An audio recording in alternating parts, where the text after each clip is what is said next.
Hi hello friends, welcome to Maharshi Krishi YouTube channel.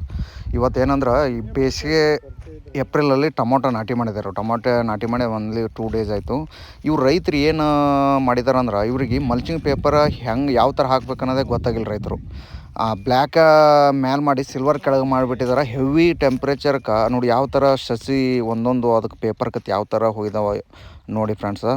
ಈ ಥರ ಯಾವುದೇ ಥರ ತಪ್ಪುಗಳನ್ನು ಮಾಡೋಕ್ಕೆ ಹೋಗ್ಬೇಡ್ರಿ. ನಿಮಗೆ ಗೊತ್ತಿರಲಿಲ್ಲ ಅಂದರೂ ಯಾರಾದರೂ ಕೃಷಿ ಇಲಾಖೆ ಒಳಗೆ ಅಧಿಕಾರಿಗಳು ಇರ್ತಾರೆ, ಅವ್ರ ಜೋಡಿ ಚರ್ಚೆ ಮಾಡಿರಿ. ಇಲ್ಲ ನಿಮಗೆ ಯಾರು ಅಗ್ರಿಕಲ್ಚರ್ನಾಗ ಸ್ವಲ್ಪ ಎಲ್ಲ ಮಾಡಿರ್ತಾರಲ್ಲ ಅವ್ರಿಗೆ ಕೇಳಿ ಮಾಡಿರಿ. ತಪ್ಪುಗಳನ್ನು ಮಾಡಿರಿ ಈ ಥರ ಲಾಸ್ ಆಗುತ್ತಾ. ಮತ್ತು ಇನ್ನೊಂದು ಏನಪ್ಪ ಅಂದ್ರೆ, ಇಲ್ಲಿ ಇನ್ನೊಬ್ಬರು ರೈತರು ಅದೇ ಥರ ಮಾಡಿದ್ರೂ ತಾವು ಏನಿದು ಚಹಾ ಕುಡಿಯೋಕೆ ಕಪ್ಗಳು ಬರ್ತಾವಲ್ಲ, ಆ ಕಪ್ಗಳನ್ನು ಹಾಕಿ ತಮ್ಮ ಅಗಿಗಳನ್ನು ಭಾಳ ಸಂರಕ್ಷಣೆ ಮಾಡಿದ್ದಾರೆ ನೋಡಿರಿ. ಎಷ್ಟು ಚಲೋ ಅದಾವೆ ಇವು. ಒಂದು ಅಗಿಗಳನ್ನು ಲಾಸ್ ಆಗಿಲ್ಲ. ಈ ಥರ ಏನಾದರೂ ಅದಕ್ಕೆ ನೀವು ಸರಿಯಾಗಿ ಕಪ್ ಹಾಕೋದಾಗಲಿ, ಸ್ವಲ್ಪ ಬಿಸಿಲಿನ ಟೆಂಪ್ರೇಚರ್ಗೆ ಹಿಂಗಾಗಿ ಹೋಗಿರ್ತಾವೆ. ಆ ಥರ ಮಲ್ಚಿಂಗ್ ಪೇಪರ್ ರಾಂಗ್ ಹಾಕೋದು ಯಾವತ್ತೂ ಮಾಡಬೇಡ್ರಿ. ತಿಳ್ಕೊಂಡು ಕೃಷಿ ಮಾಡಿರಿ.